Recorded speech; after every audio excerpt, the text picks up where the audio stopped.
Hola a todos y bienvenidos a mi canal Inmersión Total con Zacarías. Soy Zacarías.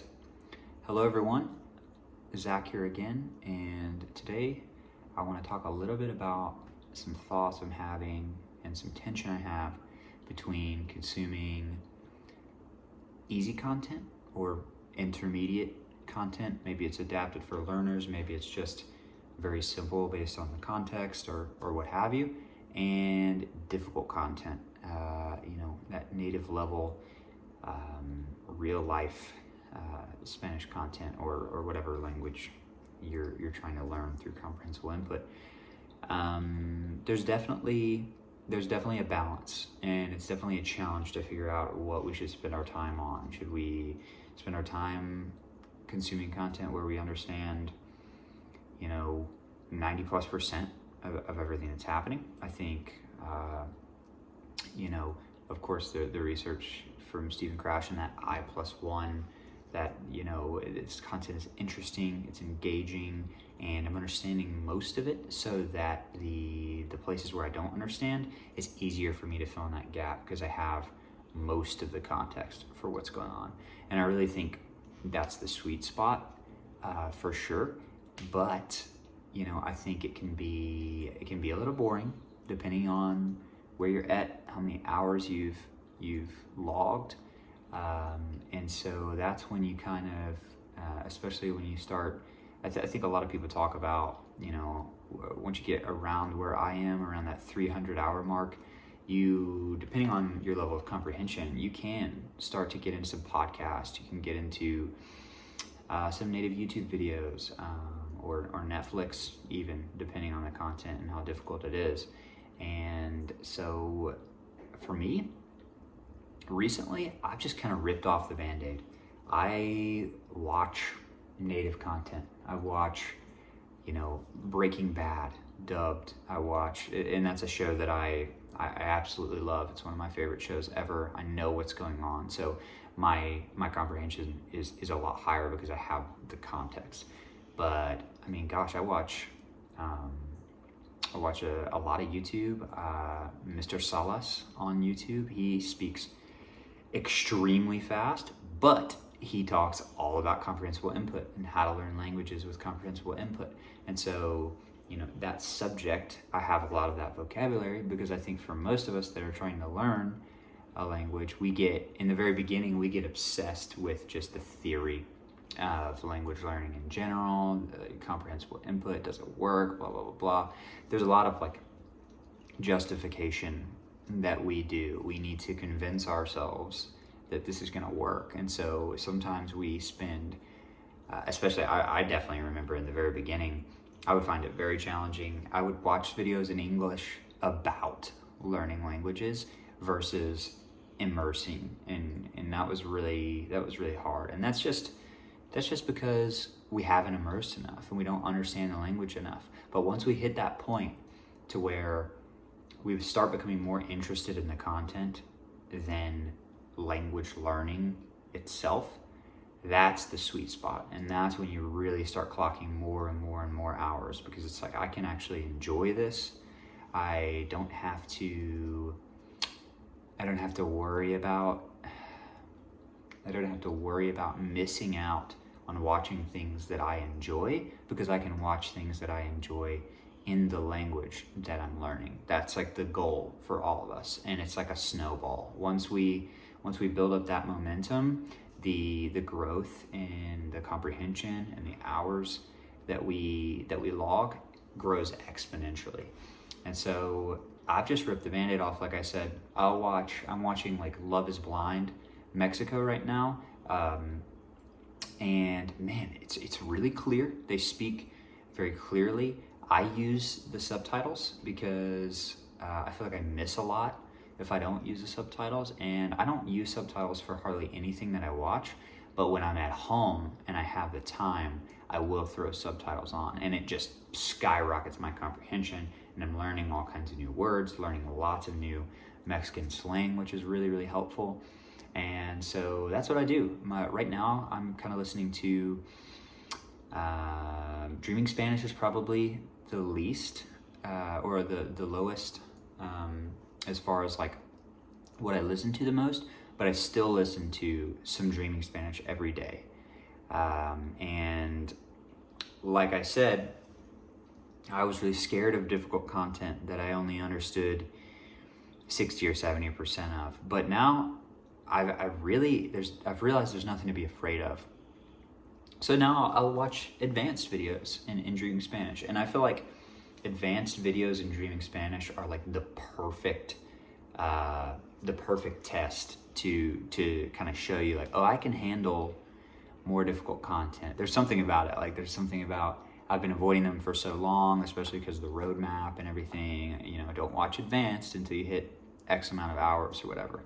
But really, if you're understanding the majority of intermediate content, when you get to the advanced content on Dreaming Spanish, it's not going to feel really any different. You may understand a smaller percentage of what's going on, but you're definitely going to be able to follow the main thread, and that's all that's required for, you know, that language acquisition device, that subconscious acquisition of the language. That's all that's required, is that you understand the messages that are being conveyed. And so, yeah, I listen to some advanced stuff on Dreaming Spanish. It's really not that scary, and it's really not much more crazy than the intermediate. And I don't know, there's something about experiencing the language at full speed that just is so fun. Spanish is such a beautiful language. The cadence, I love just like the, you know, it feels fast. It feels fast, but it's just a natural, it's just an amazing, natural, kind of beautiful cadence that the language spoken at full speed has. And it's just fun to like have the language coming at you like that, and you're picking up things, you're missing things, and you just, as long as you have that mindset where you're relaxed, you're not trying to translate in your head, and you're just letting the language happen, you're letting the language come to you, you're letting the general messages of what you're trying to consume come to you, then it can be really, really fun. And, you know, we talk about in this community all the time, we've got to learn to tolerate the ambiguity. And once you get over that hump, once you stop, you know, once you stop feeling like you have to understand 100% of what's going on, it becomes so fun, so fun. Like I love soccer. I'm a big soccer fan, and I just watched an awesome documentary about the Spanish national team. I think in English it's like A Team Called Spain or something like that on Amazon Prime. And, you know, it's fast and it's really difficult to understand, but the content is so compelling that it keeps me engaged and keeps me watching. And so honestly, you got to do what is going to keep you in the game. You can't obsess over, you know, finding the perfect content. The perfect content is the content that you enjoy. Like people that are not from the United States watch movies from the United States all the time for most of their life, and they learn English.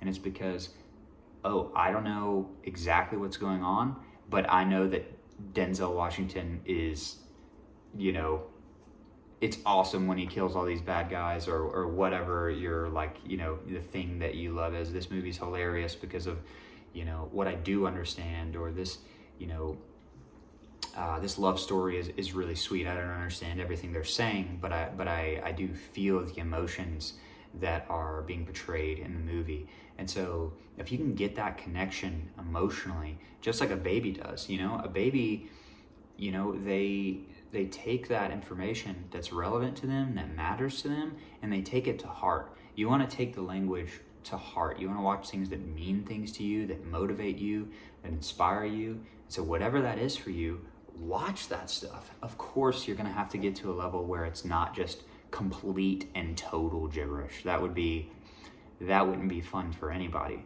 But there is definitely a time when you just got to jump into the deep end and start enjoying things that you would enjoy in your mother tongue, and just take it for what it is and enjoy the process. So these are some of my thoughts. if you're on that, on the fence, am I going to jump into some dubbed content, some cartoons that I loved as a kid, or am I going to jump into watching some shows on Netflix that I have always loved? Like, just go ahead and do it. Go ahead and do it. And I log those hours, because that's me spending time with the language. That's me focusing, trying to understand what's going on. And we have to trust our brain. We have to trust our subconscious. Just like we learned our first language, even when we didn't understand, we were clocking hours of comprehensible input. So I log that stuff. You don't have to. I guess you could be super meticulous, and you could say, I'm only going to log stuff that I can understand 80-90% of, and then everything else is just going to be passive immersion, or whatever you want to call it. I get it, but however you choose to do that is totally your choice. But I would say jump in and start experiencing, the real language. And of course, adapted content like Dreaming Spanish, for example, is totally the real language. It's just we can get comfortable with that speed. We can get comfortable with the fact that these are amazing comprehensible input instructors, and they're awesome at rewording things. Like Martin from Spanish Boost Gaming, most of the time he'll say something, and then he'll even reiterate it in a different way, so that you can understand it. He's so good at that. And I still watch. I'm watching The Last of Us 2, watching him play through The Last of Us 2 on Spanish Boost Gaming. And the first one was amazing. He did phenomenal in the first one, and now he's doing great, just like he always does in the second one. And so, I don't know, guys. I just want to push you and encourage you to watch stuff that's fun, watch stuff that's interesting, and just keep going. And we'll see you guys in the next one.